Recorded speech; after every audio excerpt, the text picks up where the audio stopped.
ये आपने जो एएस में पढ़ा है, एएस के नोट्स आपने संभाल के रखने। वजह वजह ये है कि एएस का डायरेक्ट क्वेश्चन आपको बेशक ना आए, लेकिन आपको एएस की कॉन्सेप्ट को यूज करना पड़ सकता है।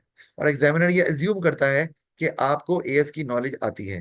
तो पेपर में भी एएस को एक दफा गो थ्रू करके जरूर जाना है आपने, एएस के जो टॉपिक्स हैं। और अगर उसमें कोई रेशियोज वगैरह आ रही हैं तो रेशियोज के भी फार्मूले वगैरह देख के जाइएगा एएस के, तो उसको छोड़ना नहीं है। अच्छा, तो अब एक्सटर्नल ग्रोथ जो है वो हमने जैसे पढ़ा कि एक्सपेंशन के दो तरीके हैं, internal external growth. Internal as में कवर किया है। तो एक्सटर्नल ग्रोथ का दूसरा नाम होता है, इसको बोलते हैं इनऑर्गेनिक ग्रोथ। क्योंकि ये नेचुरली नहीं ना हो रही। ये तो आपने एक बिजनेस है उसके साथ मर्ज कर रहे हो या टेक ओवर कर रहे हो। वो जो इंटरनल ग्रोथ होती है, जो आपने पहले पढ़ी है इंटरनल, इसको इसका दूसरा नाम है ऑर्गेनिक ग्रोथ।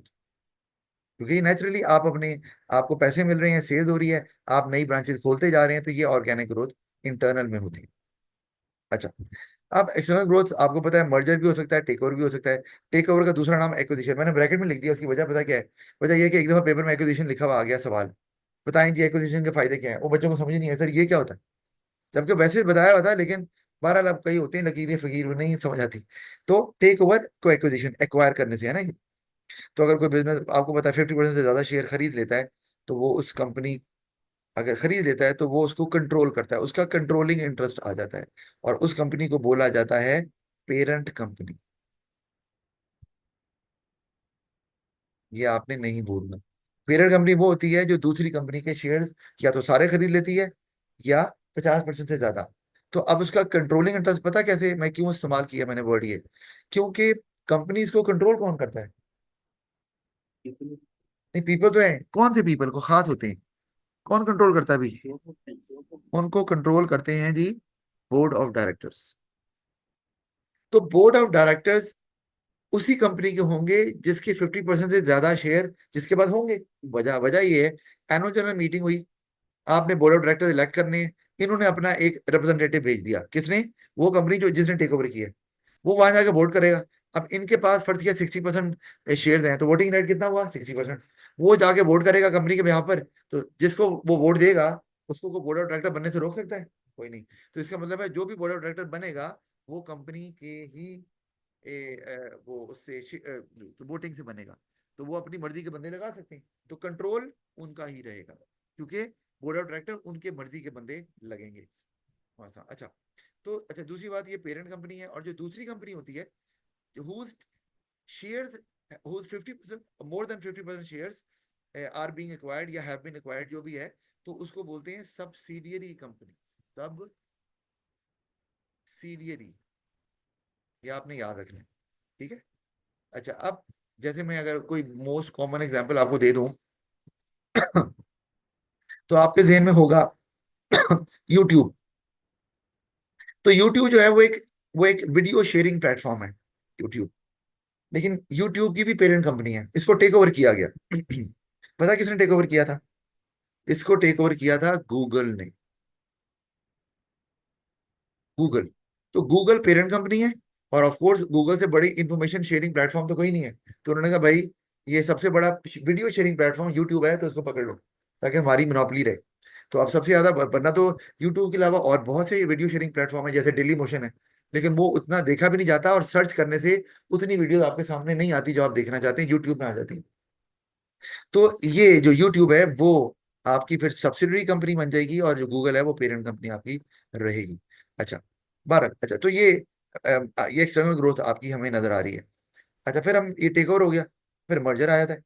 तो मर्जर जो है वो उसमें दो कंपनी आपस में मिलती हैं मर्जर में, और वो एक बन जाती हैं। वो अब दोनों ब्रांड अलग अलग एग्जिस्ट नहीं करते, उनकी डिस्टिंक्टिव जो एंटिटी है वो नहीं रहेगी अब, ठीक है। अब जैसे मैंने अभी शायद एग्जांपल पता नहीं दी है कि नहीं, अभी रीसेंट एग्जांपल दे रहा हूँ आपको कि डिज्नी, और आप बड़ा आप जानते हो, छोटे होते हो आप जानते ही होगे, वॉल्ट डिज्नी बहुत मशहूर है, ठीक है। तो वॉल्ट डिज्नी जो कंपनी है उसने अभी मर्जर किया है रिसेंटली रिलायंस के साथ। और रिलायंस जो है ये एक बहुत बड़ी कंपनी है, और जिसको कौन, उसके ओनर कौन है जी? हाँ जी, मुकेश अंबानी, ठीक है जी, जो एशिया रिचेस्ट मैन है और दुनिया के 10 अमीर लोगों में भी वो आ जाता है। तो उन्होंने आपस में डील की, और वो क्या है, वो डील है जी ब्रॉडकास्टिंग राइट्स, कि हम मिलके ब्रॉडकास्टिंग राइट्स खरीदेंगे, यानी कि उनका चैनल है, दोनों का था, डिज्नी का भी चैनल था। तो ब्रॉडकास्टिंग राइट के लिए अब ये दो बड़ी कंपनी जब मिल गई, फर्स्ट किया ब्रॉडकास्टिंग राइट क्या है, मैच है। जैसे इंडिया के अंदर, क्योंकि रिलायंस इंडिया की कंपनी है, तो इंडिया जो है वो एक क्रिकेट लविंग नेशन है, और वहां पे पैसा भी बहुत बनता है क्रिकेट में। तो इन्होंने अब इकट्ठे हो गए, तो उन्होंने कहा जी हम, होता ये है कि जब आपने किसी चैनल ने किसी ब्रॉडकास्टिंग राइट्स को खरीदना होता है, कि जी हमारा चैनल दिखाएगा, सारे चैनल तो नहीं दिखा सकते, तो बिडिंग होती है, और बिडिंग में जो सबसे ज्यादा बिड करता है, बोली लगाता है, उसको राइट्स मिल जाते हैं। और उसको फायदा फिर ये होता है कि जब वो मैच दिखा रहा होता है, तो मैच के दरमियान जब वो वक्फे आते हैं, जैसे एक ओवर खत्म हो गया तो कमर्शियल आ गए, तो उसमें पैसे बनाते हैं। और आपको पता है, जितना मैच, जितना पाकिस्तान इंडिया का अगर मैच हो रहा है क्रिकेट का, तो उसमें बहुत हाइप होती है, पूरी दुनिया ही देख रही होती है, पूरी दुनिया से जो मुसलमान और हिंदू होते हैं वो देख रहे होते हैं। तो वहां पर फिर वो रेट बहुत हाई होता है कमर्शियल्स का, तो ये वहां से फिर पैसे बनाती है इस तरह से। अच्छा, तो अब ये तो बड़ी कंपनी मिल गई, तो ये एक इशू जरूर जरूर आया कि इंडिया का जो कंपटीशन कमीशन है ना, वो क्या मतलब जो ये कहता है कि कहीं कमीशन कंपटीशन कम तो नहीं हो रहा, क्योंकि हर मुल्क की गवर्नमेंट जो है ना वो कंपटीशन की फेवर में है। वो कहते हैं कंपटीशन कम नहीं होना चाहिए, क्योंकि उससे मोनोपोली बनेगी और फिर लोगों को फायदा नहीं होगा। तो वो काफी देर लटका के रखा ये मामला उन्होंने, कि ये करने देना चाहिए कि नहीं करने देना चाहिए। तो इवेंचुअली बहरहाल उन्होंने वो मान लिया, और वो जल्दी डिटेल भी इसकी रिलीज कर देंगे अभी, क्योंकि रिसेंटली हुआ है ये। तो अब प्रॉब्लम क्या थी, ये कि अब कह रहे हैं यार ये दोनों कंपनी मिल गई हैं, अब ये जो जब बिडिंग करेंगे, तो ये जो बोली लगाएंगे, इसके मुकाबले में तो किसी कंपनी ने कोई आ ही नहीं सकता इनके मुकाबले में, तो ये तो हमेशा इनको राइट्स मिल जाएंगे। तो एक किस्म की इनकी तो हमेशा मोनोपोली रहेगी, मतलब अगर ये रेट थोड़ा कम भी लगाते हैं तो प्रॉब्लम नहीं है। पहले डिज्नी रिलायंस आपस में लड़ते थे, अब डिज्नी रिलायंस आपस में नहीं लड़ेंगे, क्योंकि वो एक कंपनी बन गए। लेकिन रिलायंस की और बहुत से प्रोडक्ट्स हैं, तो इसका मतलब ये नहीं है कि हर प्रोडक्ट में डिज्नी रिलायंस इकट्ठी हो गई है ये। जी, कंपनी उन्होंने मर्जर कर लिया है या ये मतलब मर्जर है, मर्जर। ब्रॉडकास्ट नहीं नहीं नहीं, ये अब होता ये है कि अगर आप एक कंपनी के डिफरेंट प्रोडक्ट्स पहले से चल रहे हैं, तो आपने एक प्रोडक्ट में जो ऑलरेडी चल रहा है उसमें आपने मर्ज कर लिया उस चैनल के नाम से। मतलब रिलायंस और डिज्नी, अब नाम ये चैनल का ये थोड़ी होगा, रिलायंस का जो भी चैनल है या डिज्नी का जो भी चैनल है वो चैनल का नाम इस्तेमाल नहीं होगा, लेकिन रिलायंस के जो बाकी जितने भी प्रोडक्ट चल रहे हैं वो चलते रहेंगे, वैसे ही डिज्नी के भी चलते रहेंगे।